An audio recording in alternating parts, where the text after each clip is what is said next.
Ladies and gentlemen, welcome to episode number 44 of the UTR Pro Tennis Tour podcast.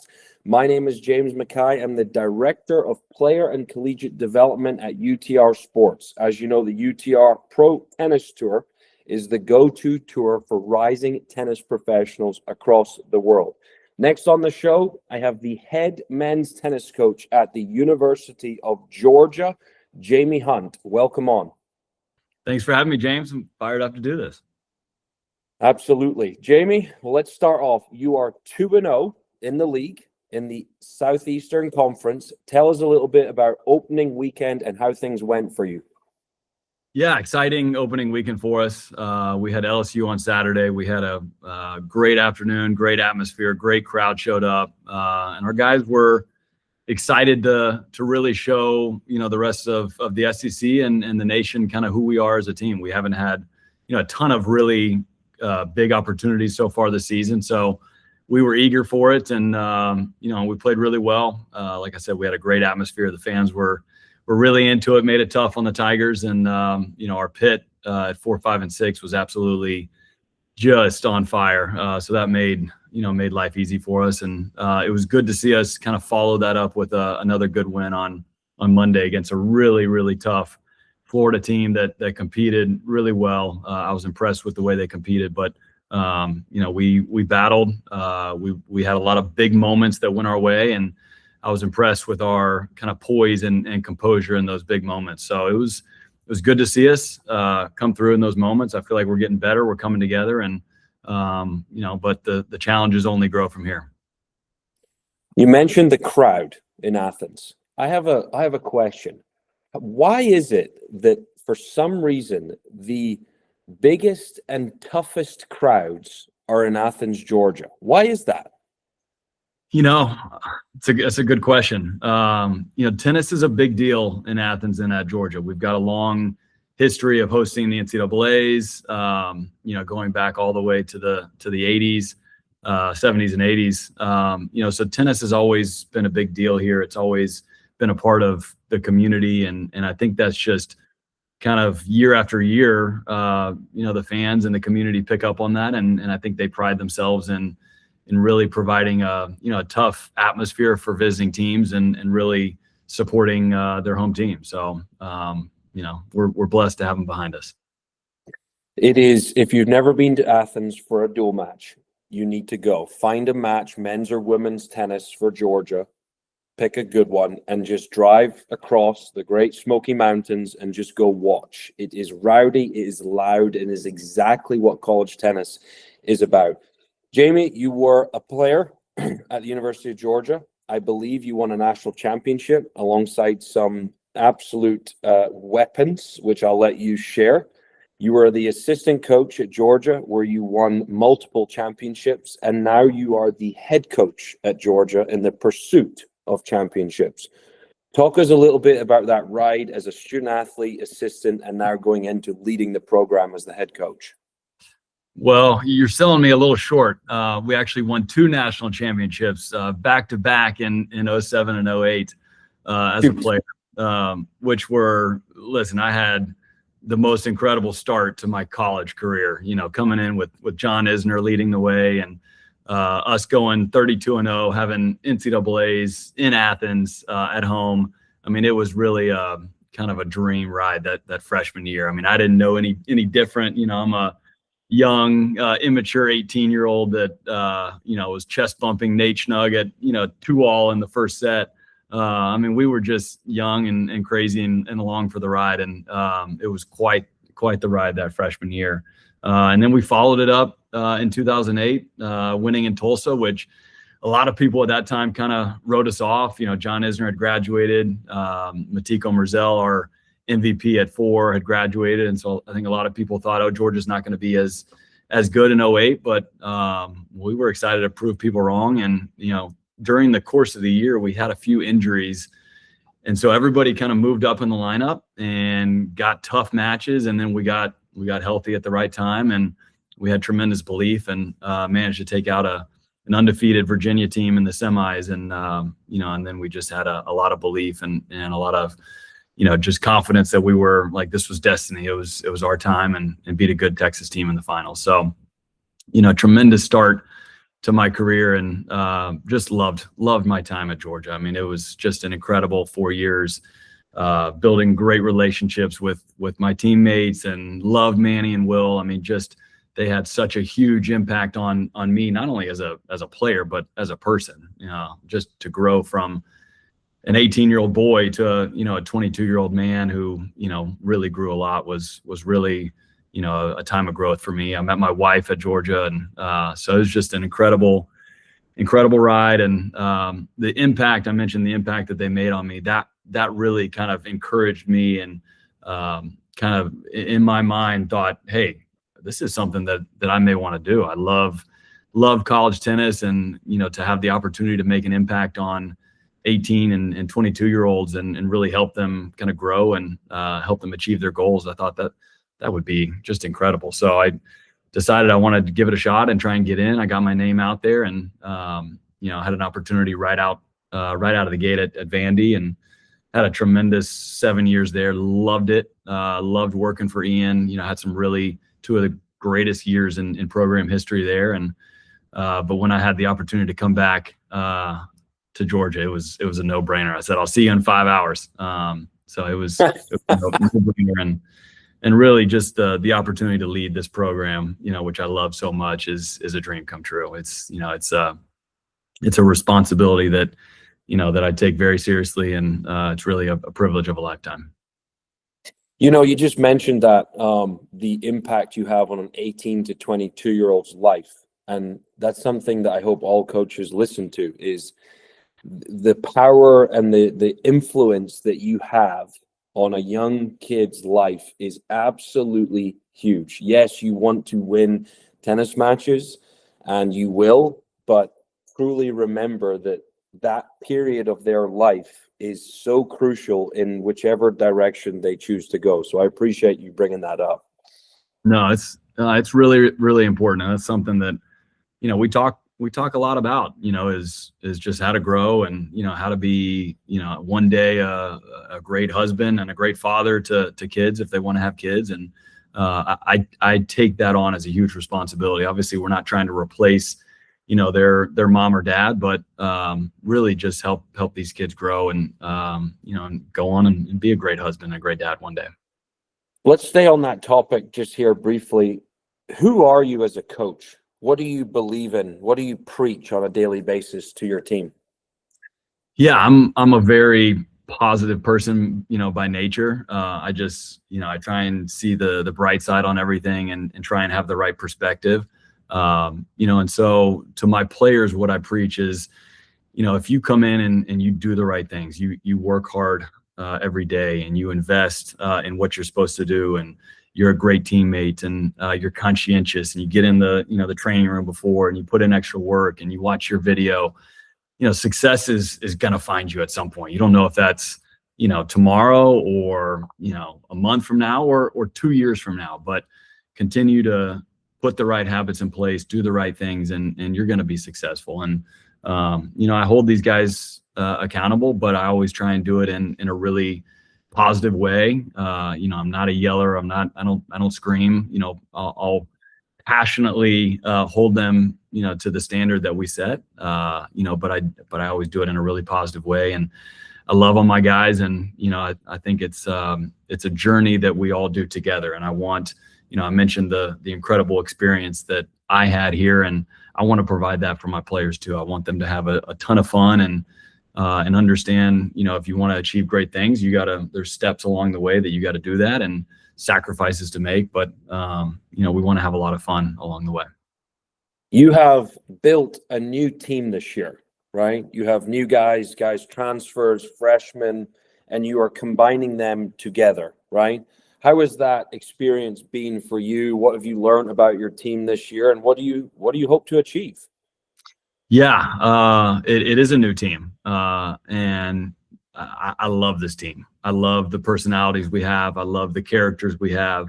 It's kind of a melting pot of a bunch of different personalities and different guys. And, we've had to come together in a short period of time. 1 year is really, it's not a whole lot of time to, number one, show them kind of who we are as a program, what Georgia tennis is all about. And so that was a huge priority of mine early on in the fall. Is, I had a lot of lettermen come back when they were in town and spoke to them and, talked about just, this is what a Georgia tennis player is all about. This is how we've had success in the past. It's about just the brotherhood, the togetherness, the teamwork, the fighting just a little bit harder for the guy next to you than who's on the other side of the court. And so we were very intentional about, our culture and, what's important to us.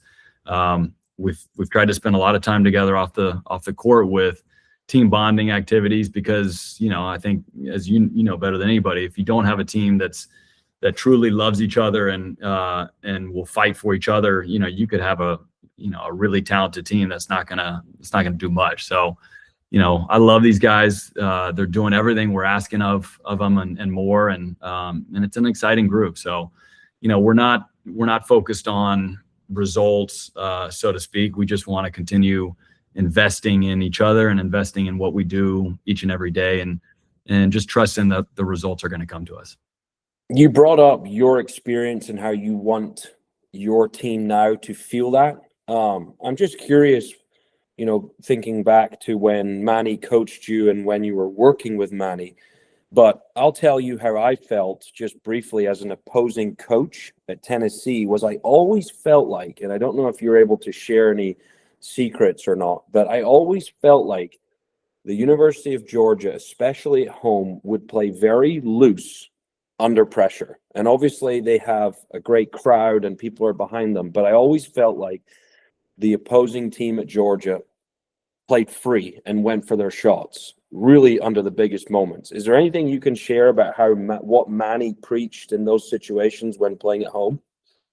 Yeah, I think you're exactly right. He preached on that a lot. Is, hey, if we're going to go out there and the moment's there, we want to play to win. We want to swing out and you got to trust your shots. You got to trust the work that's been put in and swing free and be aggressive. And, that's, if you go down, that's how you want to go down. You don't want to go down passive and scared and timid and letting the other team kind of take it to you. So, he preached that, and I feel like we kind of adopted that mindset and that mentality and really swung free. And I think teams tend to adopt the personality of their coach a little bit more, and Manny, you watched him for many years. He's very carefree, very fun, very confident in the way he prepared his teams and the players that he had, but he was never tense on the court. He was smiling. He was kind of bopping around between courts and, inspiring his guys. And so that's typically how we tended to play. I love it. Absolutely love it. Well, this year you have a roster. You were actually ranked by UTR that came out today at number 13. You have a Power 6 of 79.17. If you don't know what Power 6 means, it means totaling up the UTRs of your, on paper, statistically, your best 6 players. But you have assembled a team with Arda from Turkey, Will from the UK, Noah from the US, Gabrielle from Italy, I believe. Derek from the UK, Santi, Argentina, Salvador from Colombia, and Cooper from the US as well. What do you look for, not only in your team this year, but also with recruiting? Like, what are you trying to go for out there? Is it UTR? Is it character? Is it talent? Is it respect? What do you look for in a recruit, and what do you want to bring to Athens? Yeah, that's a great question. And UTR plays a huge role in how we kind of start out the whole recruiting process. Obviously there's a threshold we want to be at in terms of UTR and in terms of the pool that we build with who we're talking to and who we're recruiting. So that's kind of the starting place is, do they fit inside that pool, that threshold? And then, from there, it's okay. We dive into their results. Do they have good results? Are they winners? But more so than anything, I think once you find that, it's what kind of competitor are they? You know, are they somebody that loses the first set and then responds back and wins the second set and goes on and wins the third set, you know, 6-1 or 6-2? You know, are they resilient? You know, if I go to Kalamazoo and I'm watching an American, can I hear them from 3 courts away? You know, that's somebody that I want on my team, is somebody that's just a fierce competitor, that also loves tennis. You know, we really value player development here. We feel like we do a great job developing our guys, but it starts with somebody that loves tennis, that wants to come out and put the time in on court and be coached hard and develop their game. So, you know, I would say we start out with UTR. There's got to be that minimum threshold there, and then we dive in and try and get to know them and see what kind of competitor they are and do they love tennis. And I think when you have those things, you can really help a player get better. Competitor, absolutely love it. You know, today actually, I actually have 2 sick kids at home, and I wanted to talk to you about family. You have 5 kids. There was absolutely no way I was canceling this podcast with Jamie Hunt when I was going to give an excuse about kids, because he has more than I do. But I wanted to talk to you about how you incorporate your family into the team. Is it something you believe in? Is it something you believe in with your players' families? You know, coming to campus and watching your guys play. I mean, you tell us who you are in that aspect. Yeah, no, it's that part is really, really important to me. I want my players to see me as, you know, as a father and as a husband. And like I said earlier, I think there's tremendous value in me showing them what it looks like, you know, and so we talk about that a lot. We talk about, you know, the struggles that I have, you know, where I fell short, you know, as maybe a dad or a husband, and where I can be better. We talk about you know, the struggles, the challenges, you know, the great things that happen. And, you know, we've had some things this spring happen. I've had some kids get sick, and we've spent some time in the hospitals, and, you know, just a tremendous opportunity to show these guys that, you know, you can have a job that you love so much, and you want to pour everything you have into it, and you could be so passionate about it, which is, you know, that's what I have here. But at the same time, you know, nothing should come in front of who you are as a dad and who you are as a husband, and being there for your family. And so there was an opportunity for me to kind of show that and model it. And gosh, these guys have been so incredible in their support of me and my family. And you know, I got to give credit to my wife. She is a superwoman, an incredible wife, incredible mother to these 5 kids, because it's tough to have 5 kids. There's a lot of things, a lot of responsibilities. It's, you know, a lot of carpooling and a lot of doctor's appointments and that sort of thing. So it is a lot, but I think that's a huge part of, you know, my responsibility is also to, you know, to help them hit a tennis ball a little bit better, but also, you know, learn, you know, what it looks like to be a dad and husband. Well, sorry to hear that, Coach, but I appreciate you sharing that information. Coming up here, obviously, you're going on the road this weekend. You're playing Texas and A&M. The SEC has now used to be a gauntlet, and it has now become even more of a gauntlet in the, you know, the travel schedule and the level of teams. But what's it like right now? Can you share anything about what it's like to coach in this league now and how tough it actually is? Yeah, I mean, you're right. It's a gauntlet. There's from top to bottom, it's so ridiculously strong. But that's the exciting part about it is, you know, every match is going to be a battle. Every match is going to be a war, and you got to be ready to bring it. And I think our hope is, you know, as a conference, you know, when we get to May, you know, we are all just so tough, so battle tested that, you know, we're all going to be able to go make a run. And that's certainly our hope and our goal and our expectation is that, you know, we're going to get through this and really be better because of it. You know, because if you can learn, you know, along the way, hey, how do I handle this moment a little bit better? You know, how can I be a little bit better competitor here, or have a little bit more poise or confidence in that moment, closing this match out? You know, come May, which is, that's the most important part of the season is postseason. We'll be ready for it. Jamie, you and the men and the women at Georgia, you have hosted multiple PTT events. For you is why? Why do you decide to do that? We love it. We decided we wanted to start out this fall with getting our guys just a ton of matches, getting our women with a ton of matches. And it was phenomenal. I think we had 3 of our guys had close to 22 matches before the All-America. And then Santi went and had an incredible run at the All-America, which really, set him up to be ranked top 35 in the country.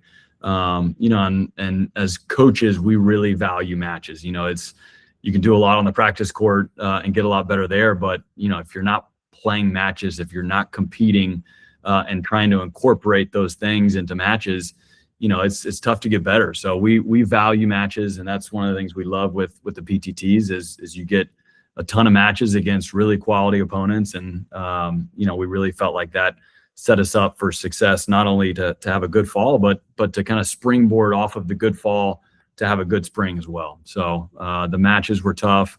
Obviously competing at home, was great. So we loved them. Jamie, I appreciate your honesty on this podcast today. The last question I have for you is, you won 2 national championships as a player. What do you think is the difference? What does it actually take?